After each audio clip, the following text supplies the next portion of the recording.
Je, Wakenya wamefika mwisho wa uvumilivu dhidi ya serikali ya Rais William Ruto? Manake kutoka kwa madai ya miradi ya scam, pesa ya mafuta kupotea, hadi madai mazito kuhusu damu ya Wakenya kuuzwa nje ya nchi. Sasa Gen Z wa Kenya wanaonekana hawana hofu tena, lakini swali kubwa ni hili: kwa nini hasira za wananchi zimeongezeka ghafla hivi? Na je, huu ndio mwanzo wa mwisho wa utawala wa Kasongo? Kwenye video hii ya leo utaona video 5 tofauti ambazo zimewachanganya Wakenya mitandaoni na jinsi Gen Z wanavyojaribu kubadilisha Kenya kisiasa. Na kila kitu kilianza baada ya viongozi fulani kujaribu kusema kuwa Gen Z wanafuata wanasiasa fulani kama Edwin Sifuna, lakini kijana mmoja aliamua kuweka mambo wazi kabisa, kwa sababu vijana wengi sasa wanaonekana wahangaiki tena ni nani ataingia madarakani, bali wanachotaka kwa sasa ni mabadiliko. Na jina ambalo limekuwa likitajwa sana kwenye maandamano na mitandaoni ni Kasongo, jina ambalo vijana wengi wanalitumia kumaanisha Rais William Ruto.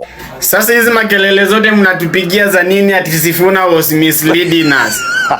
Kwani nyinyi wajinga? Kwani hamuelewangi kenye huwa tunasema ama shida yenu ni gani?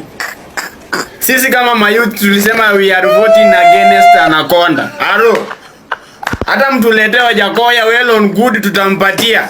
We are voting against Anaconda. Haikuwa ni lazima ati tuweke Sifuna.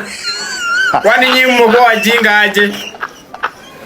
Sisi kama mayouth tulisema tuko kadi, na ni kadi. Tukisema tuko kadi tunaenda kufagia wote, kutoka kwa president mpaka kwa nini sub chief mpaka kwa mzee wa kijiji. Hatuwezi ruliwa na upuzi hapa alafu mseme ati Sifuna sasa alikuwa anatupeleka huko anatumislead. Sisi kama mayouth we are voting against that guy. Hello, I think mumenielewa. We are voting against nani? Anaconda. Chenu upuzi. Lakini mambo yalizidi kuwa mazito zaidi baada ya msichana maarufu mtandaoni anayejulikana kama Gen Z Badi kutoa madai yaliyowaacha wengi wakiwa na hasira. Kauli yake imezua mjadala mkubwa sana Kenya. Ingawa madai haya hayajathibitishwa rasmi, video hii imeenea sana mitandaoni na kuongeza hasira za wananchi dhidi ya serikali. Wengine wanasema hii inaonyesha jinsi imani ya wananchi kwa viongozi wao imeporomoka, na hapa ndipo utaona nguvu ya Gen Z kwenye siasa za Kenya. No, because I feel like the next government, we will have to vet everyone. We will have to vet even your grandmother if she's alive. We will have to vet your mother. We will have to vet every person in your family. Because tell me why the president's daughter is illegally exporting blood donated by Kenyans for Kenyans, selling it outside there. Charini. Imagine. Mumesikia story guys? Wacha ni calm down. Context. Kenyans have been donating blood. Unaona hivi wenye tu unatembeaga unapata mahali kuna blood donation drive and you said, let me just donate, someone might need the blood. And so Kenyans donate this blood knowing that it will help a genuinely helpless person out there. But apparently, hiyo damu imekuwa ikichukuliwa, inachangwa, inaexportiwa, inauzwa. The next government, please, we are not ignoring. I think this is just a call out to every presidential candidate. No, we'll have to vet them. Guy! No, that's so wrong. Blood. You know how blood is sensitive even in the Bible? Even in the ancestors. Okay, but you know how, oh my goodness. What? One time, that is so bad. Sasa wakati wengine wanalalamikia gharama ya maisha, wengine wameanza kuhoji moja kwa moja miradi ya serikali, na mradi ambao unaonekana kuzungumziwa sana ni affordable housing. Kwa muda mrefu serikali ya Ruto imekuwa ikisema kuwa affordable housing itasaidia Wakenya kupata makazi bora, lakini wakosoaji wanasema wananchi wanaendelea kukatwa pesa huku wengine wao hawajui watanufaika vipi, na hii ndio sababu hasira zimeendelea kuongezeka. Unachukua public land so shamba umepata bure, then unakata wafanyikazi mshahara inaenda kwa affordable housing, na hawataki hiyo mambo ya mshahara kukatwa. So ni lazima unaenda unajenga affordable housing. Then kwa hizo nyumba wenye wanaingia kwa hizo nyumba wanalipa kukaa kwa hizo nyumba. Nani anachezea mwenzake game? Nani anachezea mwenzake shere? Then ukiulizwa wale wajinga wa two term wanakuambia kazi inafanyika. Uone hata affordable housing zinajengwa na wao hawaishi kwa hizo nyumba, na wenye wanaishi hapo wanalipa. Na hizo nyumba mwenye alijenga amejenga na pesa za watu. na shamba amejengea hizo nyumba ni free. Who is playing game on the other person? Yenyewe ujinga haina dawa. Hawa watu wa tutam. Lakini kama hiyo haitoshi, swala la mafuta pia limeingia kwenye mjadala mkubwa. Gen Z mwingine anayejulikana kama Abi Zwena naye aliibuka kwa madai makubwa kuhusu mabilioni ya fuel levy. Kauli hii imewafanya Wakenya wengi kuamini kuwa bei ya mafuta inaweza kuendelea kupanda, na kama unavyojua mafuta yakipanda kila kitu kinapanda, kutoka kwa chakula, usafiri hadi maisha ya kawaida ya wananchi.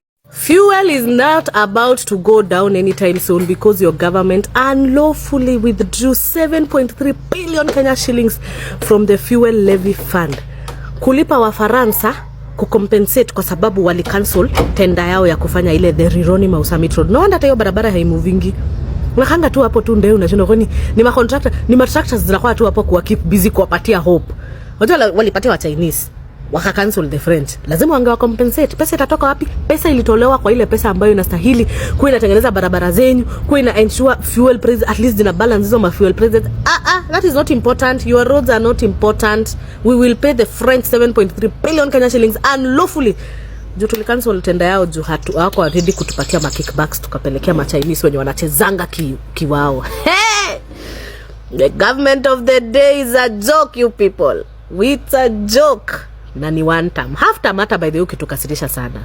Na video nyingine, mchambuzi mmoja wa siasa alitoa mtazamo ambao umeibua mjadala mkubwa sana. Aliamua kumlinganisha Rais William Ruto na marehemu Raila Odinga kisiasa. Kauli hii imewagawanya Wakenya wengi mitandaoni. Wapo wanaosema Raila alikuwa na mfumo bora wa kisiasa, na wengine wanaamini serikali ya Ruto imekuwa ikikumbwa na presha kubwa kutoka kwa wananchi. William Ruto. William.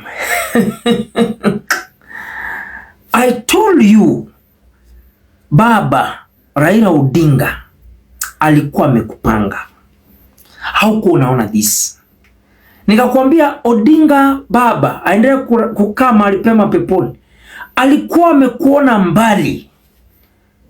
Ulichukua uchaguzi yake kiharamu. Sababu Papa Raila Odinga is forgiving.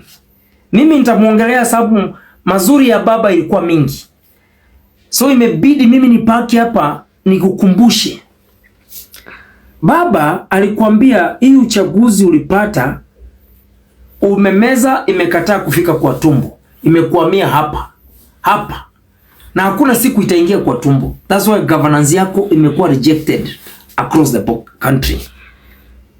Nikakwambia, baba alikwambia, alikushauri vizuri.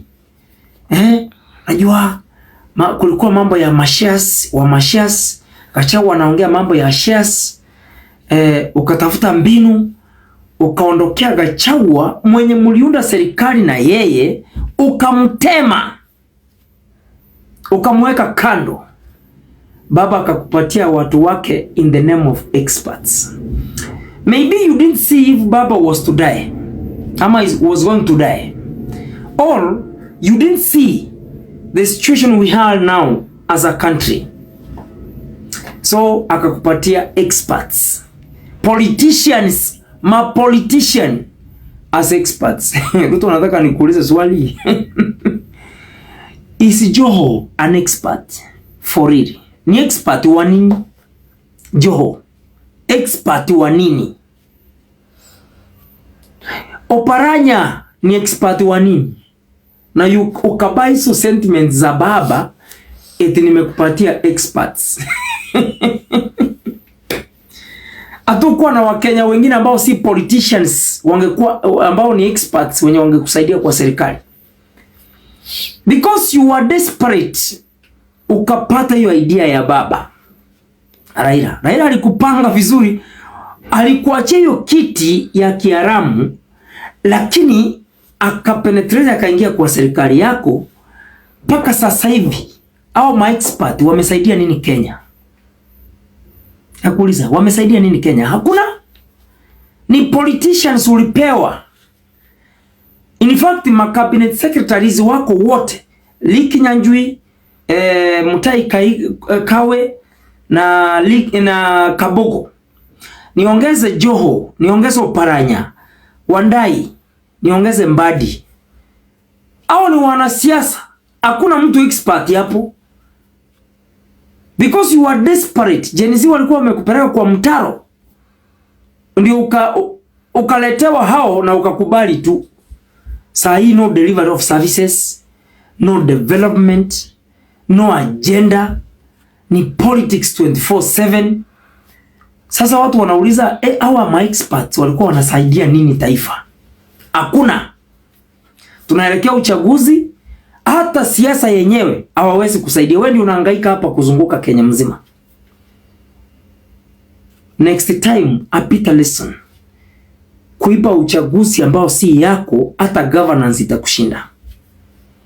Sasa hiyo unaona wale wenye wanafaa kutetea hii serikali, akina Aggrey James Orengo, akina Sifuna, akina Hamisi, akina Sosi, wote hawako na wewe.